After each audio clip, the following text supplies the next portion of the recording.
Isa ako sa Pilipino na piniling manayuhan dito sa ibang bansa para lamang matulungan ng aking mga pamilya. Kahit na medyo mahirap, bawal dito ang mapagod, kailangan magsumika. Para sa aking pamilya ay kailangan magtiis, sinantabi ko ang lungkot at ang aking pagkamis. Bawat pawis ko bayad para to sa kanila, ayos lang magsakripisyo basta kayo masaya. Kaya sana lang naman ay maintindihan nyo, kasi para sa inyo naman ginagawa ko. Minsan kami ay gipit din, meron kaming gasto. Kung di makapagbigay ay wag lang magtampo. Sobrang hirap ng lagay, kung sana ay alam nyo lang. Sana ay intindihin nyo din ang nararamdaman. Kamustahin nyo lang kami, ay ayos na yun sa amin. Kaligtasan sana namin inyo din ipanalangin.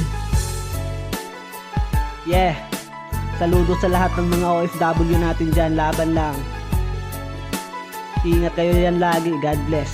Haragan.